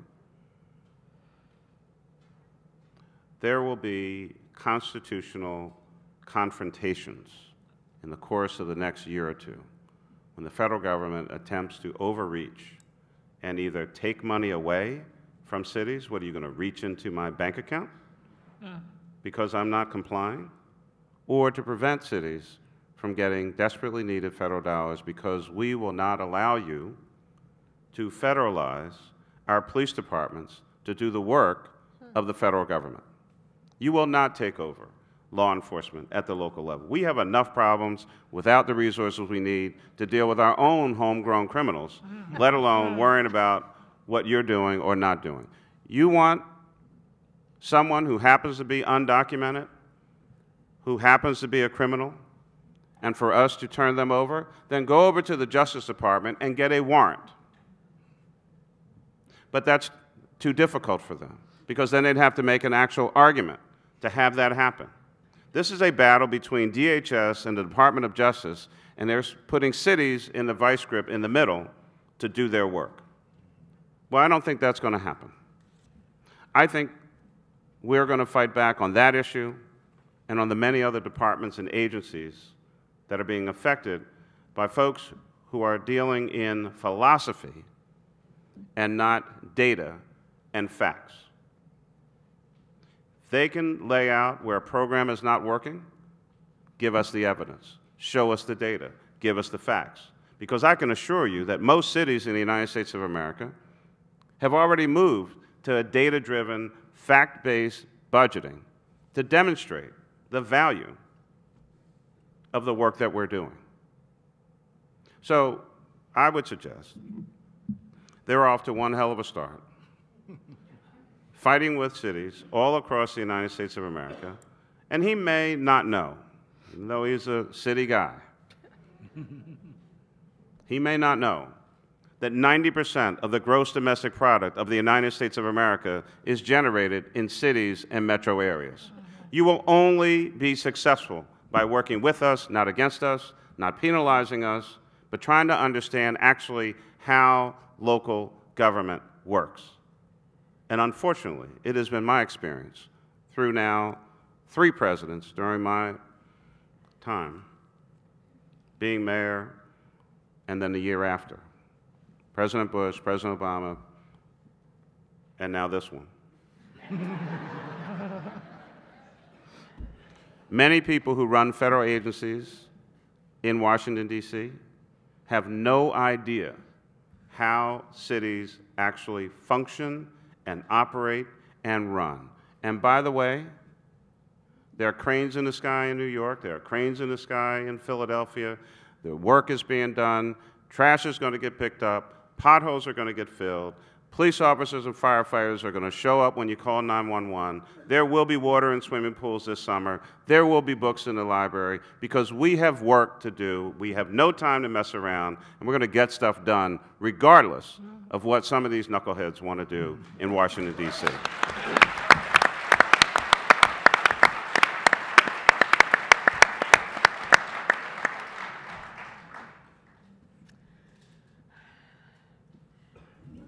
Thank you for making the case for cities. I think people in this audience do appreciate it more than maybe Mr. Bannon. I don't know. So our final panelist is David Goodman. And David, I want to ask you to tell us about your work with the Andrew Goodman Foundation. Specifically, though, what you've been doing that really has ensured that the sacrifice of your brother Andrew and all those who were murdered fighting for civil rights in the 1960s will not be forgotten and will not be repeated. And so if you could do some comparing between the 1960s and our present political situation, I think that would be useful for our conversation. And tell us about what the foundation is doing to fight President Trump's agenda.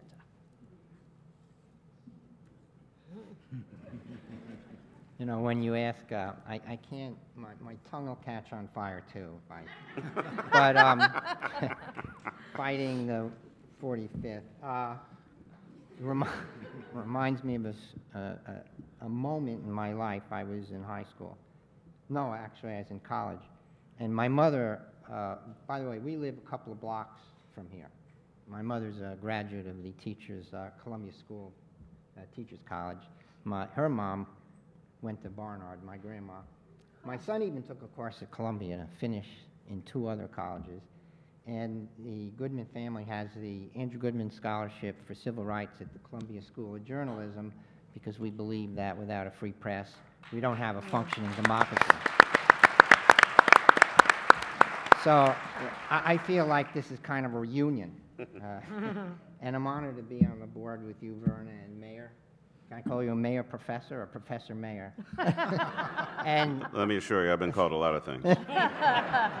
and Michael, you know, we've worked with the Brennan Center, and this is a national treasure enterprise. And open your wallet for them.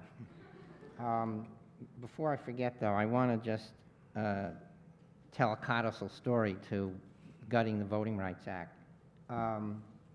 Reagan hired this young lawyer who took it upon himself to make a proof statement that the Voting Rights Act was unconstitutional. And he worked as a hard-working guy, very smart. I actually have met him. I don't know if I shook his hand. And he became Chief Justice of the United States Supreme Court. His name's John Roberts. He wrote the opinion, the majority opinion. And he said in the opinion, and I'm almost word for word going to repeat it, that it's not, the sections that they gutted aren't really necessary anymore because, you know, back in the summer of 1964, 3 civil rights workers were murdered between Meridian and Philadelphia, Mississippi. And now there are 2 African-American mayors of those cities, so we don't need it anymore. Whoa. Right? Stunning. The 45th president. So the story I was going to tell about my mother, and you know my mother loved you, Mayor. Yes. And thank you for standing by the Andrew Goodman Foundation and supporting us. And I always love going with you to events, particularly a couple of months ago when we were at PS 175. And the mayor is an advocate. Everybody knows all the great things he does, but also advocates for children who are not represented often. And I've learned a lot from just watching you. And I really am honored to be able to spend time with you. And God bless you, and thank you for everything.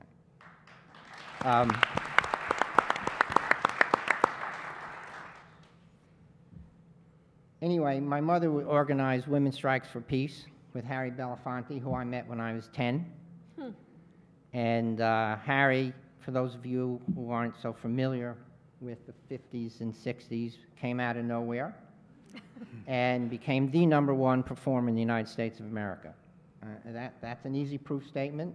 He's the first person, and still is the first person, to have sold a single performer vinyl. Remember vinyls, big old records? In 1 year, Harry Belafonte. He beat out Frank Sinatra.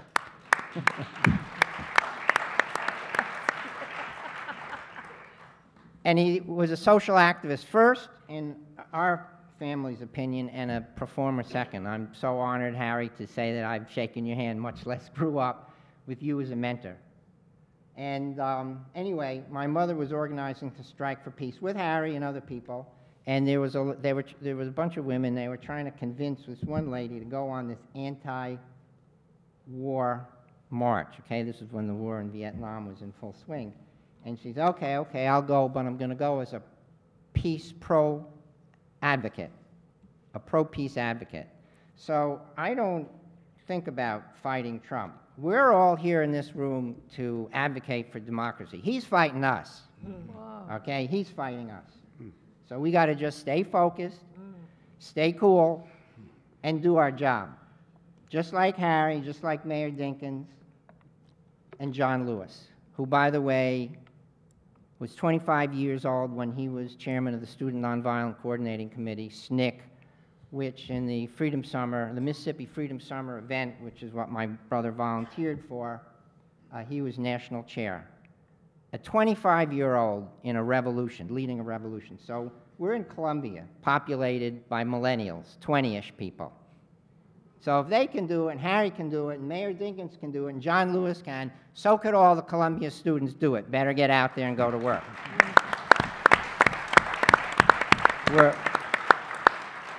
If there's a fight, the fight started 400 years ago. when the first Brits came here to create this for-profit corporation called the Virginia Corporation on what's now Jamestown, Virginia, and had this brilliant idea to make money. And what's the best way to make money? I got an MBA from a passable business school. I wasn't smart enough to get into Columbia, so I had to go to Stanford, okay? And the best way when you have a labor-intensive group is to have free labor called slaves. And that's what happened. That's how we started, and that's what we're talking about. But what happened in the meantime is that people wanted the right to vote, and that's what we're talking about today. So, the Andrew Goodman Foundation is not a granting foundation, it's an operating enterprise. And we're in 43 colleges in 20 states, and we operate through our Vote Everywhere program, which is in 43 colleges, as I said, all over the country, and we have 105 paid student organizers, 43 faculty members who we coordinate, and our team is back there. Raise your hand, Vote Everywhere team. And we make sure that these young people are registered to vote, we get them out to vote, and all the while we're looking for impediments to vote, and we work locally. We're a national platform, national infrastructure, but we look for impediments to voting, and it's stunning. And it's at the state level, yes, there are voter ID rules, but what happens in a local community is mind-boggling. I could stay here for a long time and bore you to death. I'll give you a very simple example. At the University of Utah, 30,000 kids, no voting booth on the campus. This is a concentrated area of millennial voters. Well, right now, hasn't always been this way. In the Reagan era, young people voted for the Republicans. Now they tend to vote Democratic, we know that, but they're also the least likely age demographic to vote. So not having a voting booth in a concentrated spot with students, what do you think is going to happen? It's going to disincentivize them and make it more difficult. That's a mild example. In the state of Louisiana, which has a voter ID rule, says you have to have like a driver's license. We've all heard about that. The state assembly and Senate, which is a trifecta Republican state, and we're nonpartisan, for the record. Don't laugh. Okay, Mayor, don't laugh. I can't help it. All the kids have a badge, right? A state issued because it's a state college, Louisiana State University, and their student badge is not voter eligible ID. Half the 44,000 kids on the Baton Rouge LSU campus, go Tigers, don't have a driver's license. So guess what? For the other half, 22,000, which can throw an election, and that's a statewide at-large election, it's difficult for them to vote. To make matters worse, they don't have a voting booth on the campus. So we organized our group. We made a coalition of many organizations on campus, signed a petition, and I was actually in a meeting with these young people, and the Secretary of State, who's a Republican, and the Chancellor of the public education system. Make a long story short, they put the bill in front of the legislature and Senate. It got passed, and now their badges are voter eligible ID. We defanged the law. Wow. This is working locally and thinking nationally. We cannot lose sight of working locally. And I'm sorry to preach, but what happened, maybe, I don't know what happened. We all have an opinion. So this guy who's half white and half black, as a matter of fact, gets voted into the White House, and we call him a black man. Think about the language, the way we use language. Okay, we think about a black man in the White House. Okay, and then we coasted. We didn't pay attention. We took a powder, a nap, so to speak. And Hillary won the popular vote and lost, right? Why? With this paper-thin margin, because we did not get out the vote in the right place. That's what happened. That's our fault. That's not Trump's fault. Whoop, I said it. So we're fighting ourselves in a way. Harry Belafonte, who's working 24/7 in a career as a young man, found time when my brother was missing in Mississippi and got together with Jackie Robinson, 42, and they collected money, and Harry stuffed it in a bag and went to Mississippi himself, to bail the kids out of jail. We got to do that all the time, everywhere. I only knew that because I watched him do it. I couldn't believe all the money he had, stuffing it in this duffel bag. But he put himself in harm's way. That was not a safe thing to do. And for anyone who knows anything about the entertainment business, you're subject to scrutiny, and you're in the public eye. And a lot of people didn't like what he did. But he was an activist first. We need more activists. We need to turn all of ourselves into activists. So people frequently ask, what can I do? What can I do? Join him. Volunteer for the Brennan Center, okay? That's one thing. But put the pink hats on and march. You got to do that. We got to get out there and let the less than 50% of the voters know we're here. Not marginalize them. Try and bring them to our side. And we got to do that with a moral argument, not a political argument. That's my opinion. So after you do that, I have some suggestions. You know what to do. Here's 3 suggestions. Open your wallet. Open your wallet. If you only got $1, donate $1. Go on the Brennan site. There's a big red button that says donate. AndrewGoodman.org. Donate. Planned Parenthood, ACLU, Demos, Color of Change, Million Hoodies, NAACP, Sierra Club, Natural Resources Defense Council. You know how they are and who they are. And after you open your wallet, GoTV. How many people know what GoTV means? GoTV. Get out the vote. Okay. Get out the vote. GoTV. Okay? We didn't do that enough, well enough. Get out the vote. So open your wallet, get out the vote. And the third thing is go to work. I know everybody got a job. I know, for example, I want to say something about the Bloomberg Philanthropy. You should go on their website and see what they're doing. It's stunning. It's powerful. It's extraordinary. Thank you.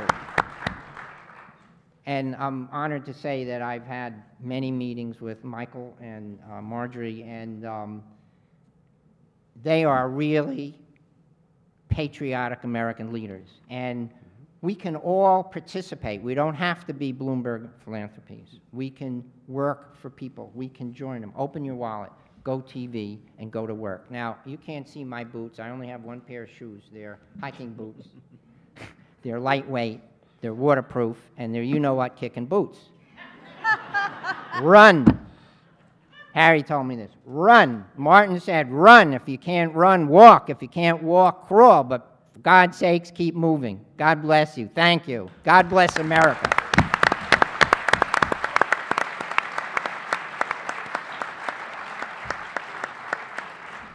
It's hard to, everybody made a keynote here, you know what I mean? So it's hard to follow up and pretend it's just a conversation. Everybody's got such a individual perspective, I think, that they've shared with us tonight, and all of which is exceedingly important and relates to what we need to be doing going forward to take back our country, frankly. So what I really want to do, though, is go one more round with our panel very quickly and then open it up for some questions. We do have a little time for that. And really ask you all, you know, to address very quickly the interrelationship between the remarks that you made. This whole idea that we cannot separate legal rights from political rights, from economic rights, and that we have to continue to be active and not just vote, but actually get involved in social movements at this point. You know, I think it's hard for people to wrap their arms around all of that. People don't vote, let alone, you know, protest anymore. The voting has dropped to less than 50% in most places. So, you know, I have always been like, let's just get everybody to vote, you know?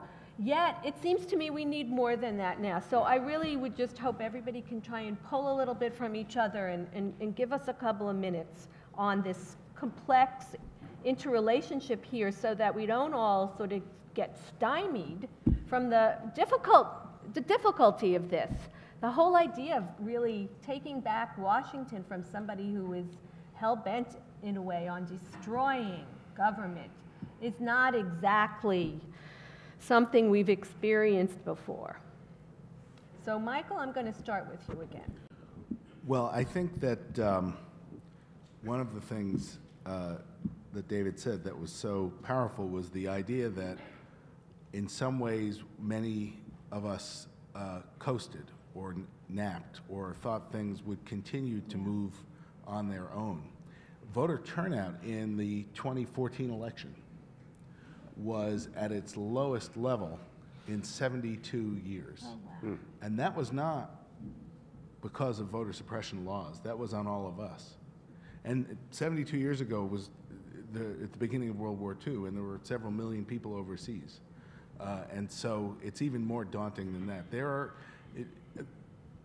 He who shall not be named is a symptom of what's wrong with our democracy as much as a cause. I would add two things to the list of things we can all do. So first of all, we all know that it's as remarkable as it is to have this presidency unfold in this way, it was just as remarkable to have 5 million people in the streets the day after the inauguration. Right. You would not have 8 federal judges blocking the first action of the new president without that wind at their back. I really believe that. We saw in the last week the impact of the public rebuke at those town halls in the abrupt collapse of the effort to repeal the Affordable Care Act last Friday. There is a almost spontaneous movement of input happening in the country right now, over the last 2 months, not the last year.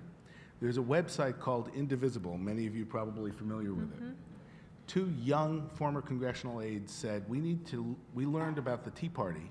We saw what they did. We want to just put a Google document together to tell people how to give input to their members of Congress. They put it online. The next day, the Google Docs server crashed, which is hard to do. There are now 5,500 Indivisible affiliates in the country. Book groups turn themselves into Indivisible chapters.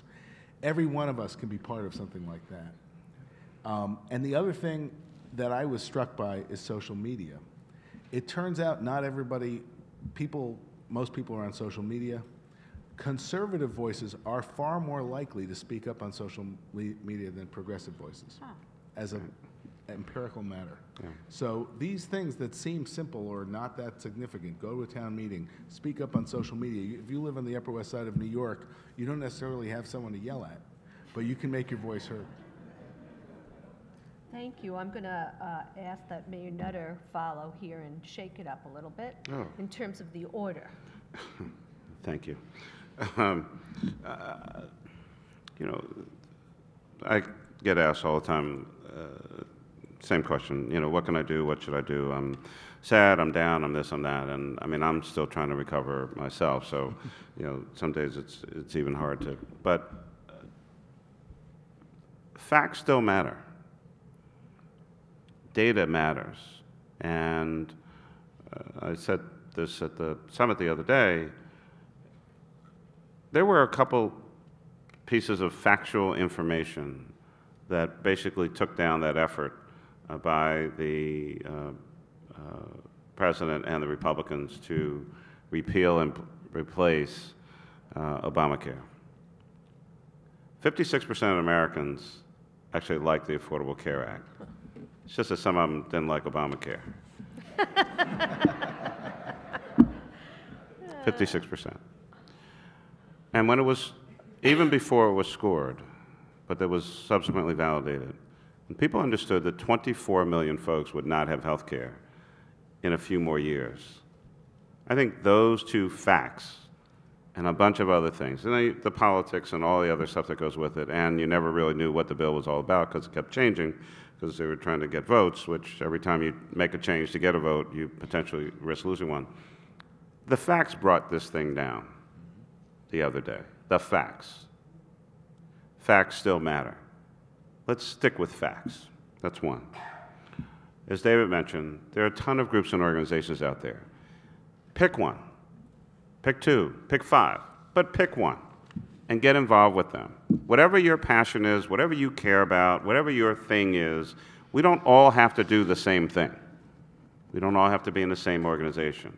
Pick one, support it, be strong with it, and do whatever they need to get done.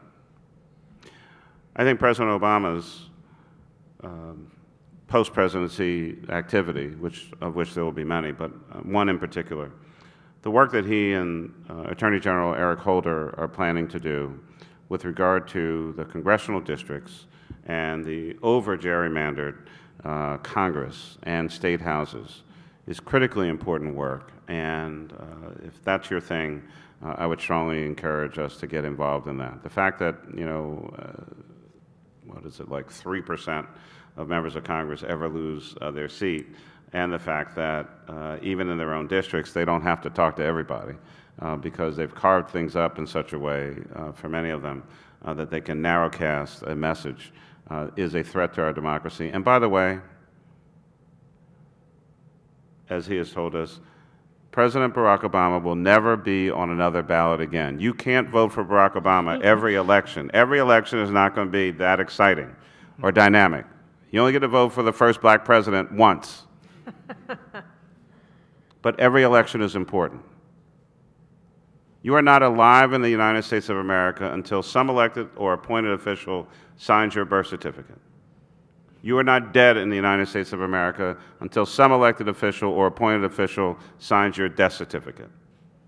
Politics and government actually matter. Every election, somebody's running. We've never had one where no one won. So who these people are is important. Lastly, be involved in your own neighborhood.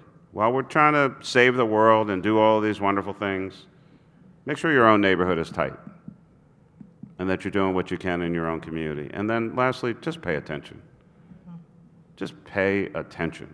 Show up, pay attention, be involved.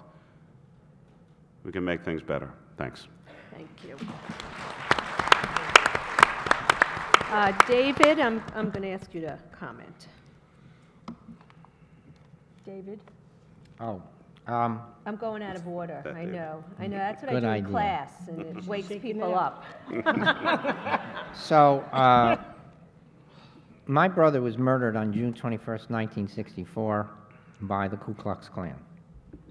Actually, the official name was the Mississippi Christian White Knights of the Ku Klux Klan.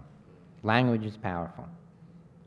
And he was a volunteer for SNCC, as I said, Student Nonviolent Coordinator. Student Nonviolent.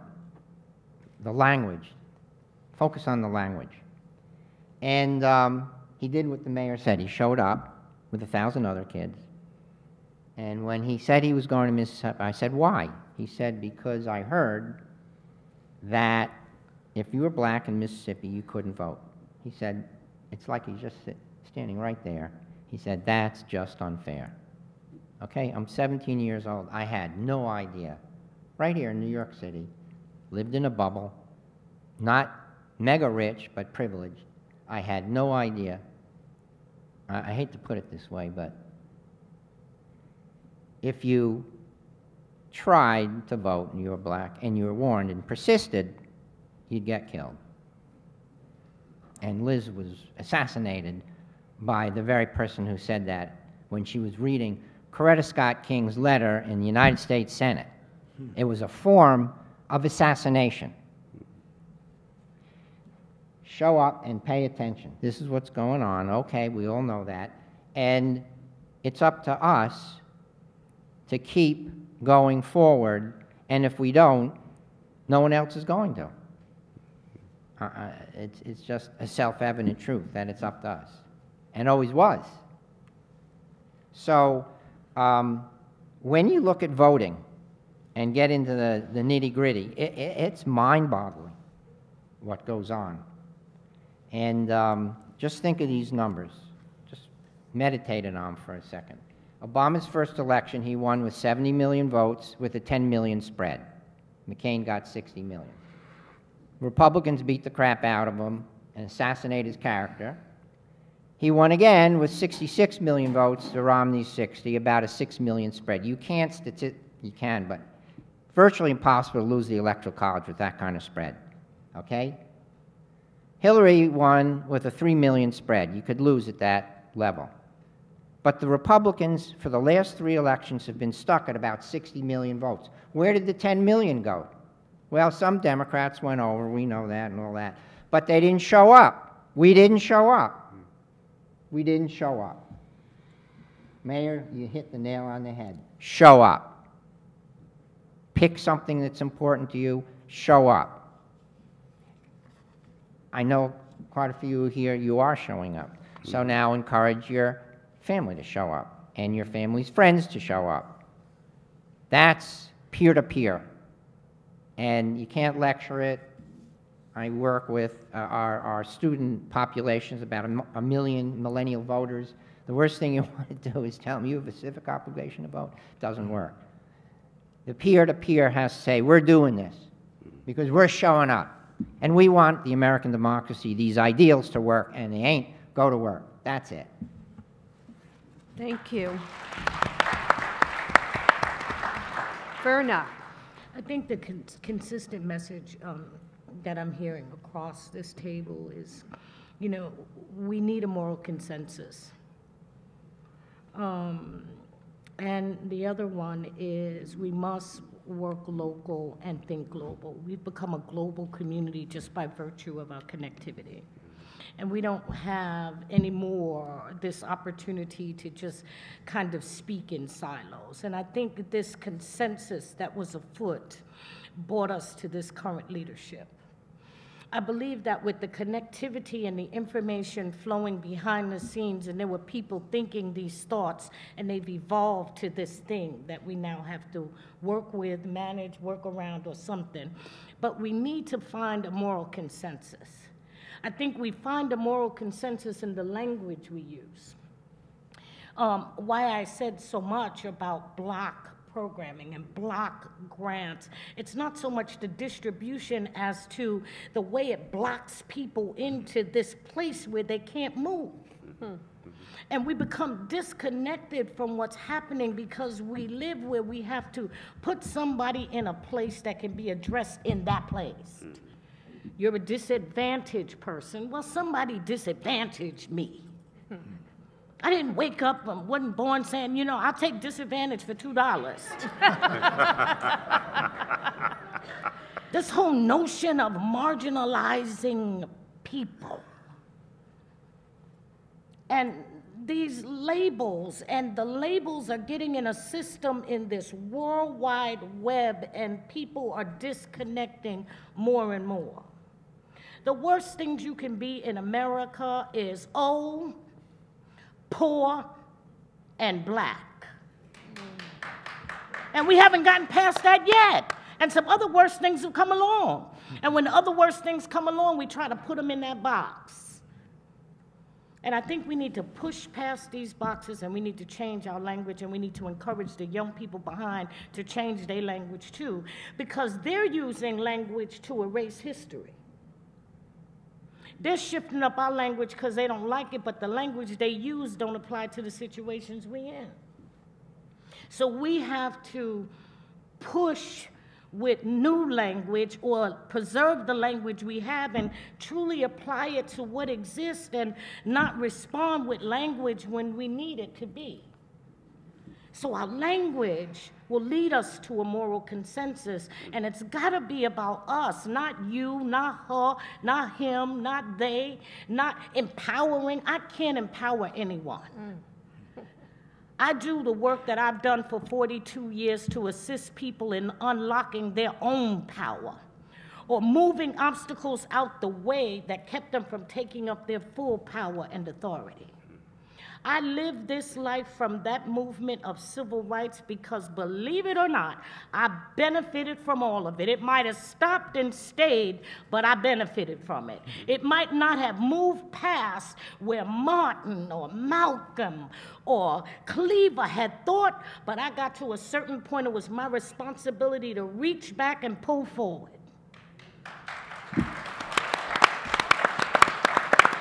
Leadership. We need leadership. We need leadership. I sat as a little girl and I looked at David Dinkins and he prescribed my possibilities. He defined who I could be.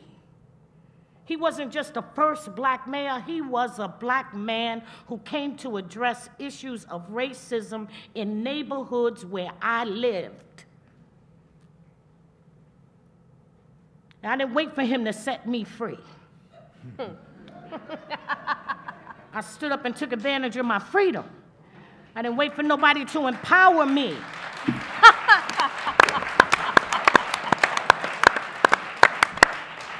I live my full economic and political citizenship. I walk into every situation like if it's the lunch counter, and I demand to be served.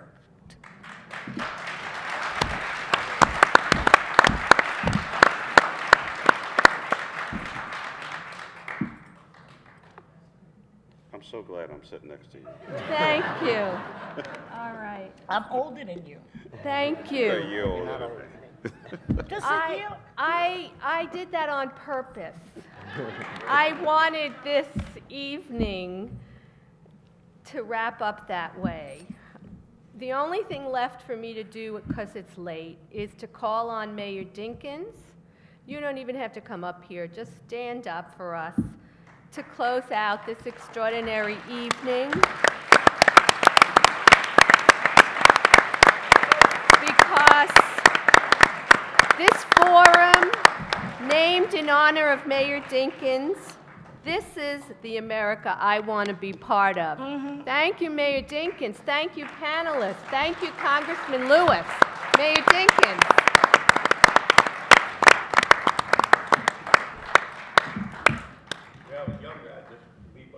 I want to thank my boss, the president of Columbia University, for his involvement again this year. And Dean Jano, of course, this is especially important to her because it's an anniversary of SIPA. Beg pardon? Oh, sorry about that. Lost my head. Pull it out. Oh, yeah. Yeah, he's the mayor. He knows about these things. But when I lost my other job and I got evicted from public housing, Peter Johnson's a buddy of mine, says, "Why don't you teach at Columbia?" I said, "Man, I haven't practiced law since 1975. He said, "No, SIPA." I said, "What's SIPA?" Honest to God, it's a true story. And in 2 days, we met with the president of the college and the dean of the school, and I've been here ever since, January 1st, 1994. And when I came in, Ester Fuchs took me by the hand and said, "Dave, this is a chair, that's a desk, those are the students," and she's been by my side ever since. No, it's very true. She and Steve Cohen, who I don't think is here tonight, but they did so much for me. I want to thank especially Linda Hamilton, who there she is. These things don't come together by accident, and she has cared about every aspect of everything, the whole blasted thing. And so I'm very grateful, and I thank you, and you can take Sunday off. I'm so pleased that so many of you are still here, because I thought this panel was magnificent. Really terrific.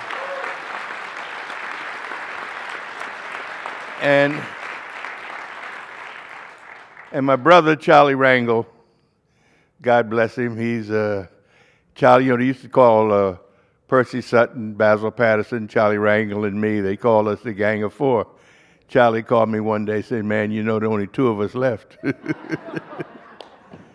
But Harry and Pam will be married forever because I nuptialated them. But I am so very pleased that you are here because a lot that John talked about and a lot that was discussed by this panel is you. Everybody knows that Harry was a great performer. He's a hell of a singer, great actor. But I don't know how many of you know what an activist he was. When he went down to take the bail money, and Harry in one of his books says he talked Sidney Poitier into accompanying him. And when they got down there in Mississippi at the dark of night, there was a Ku Klux Klan with torches and guns. And so he said, Sidney called him and said, Harry, don't call me anymore. But I assume that all of you know who David Goodman is. Yeah, okay, that's fine. His mommy established the Andrew Goodman Foundation. She's gone to her reward now, but David carries on, and each year, or at least for many years, on Martin Luther King birthday, David and I hang out, and we go to the usual places and speak, and I'm just so proud to be with him. He's a good guy who continues to care. And you folks, you in the audience, you care, obviously, or you would not be here this late. And I am so pleased that you are. As I said when I introduced the Congressman, for the 20th, we said, well, what are we going to do? And I think that with Linda's help, she's still here. I think we got it done, and I hope you agree. So, good night. God bless you all.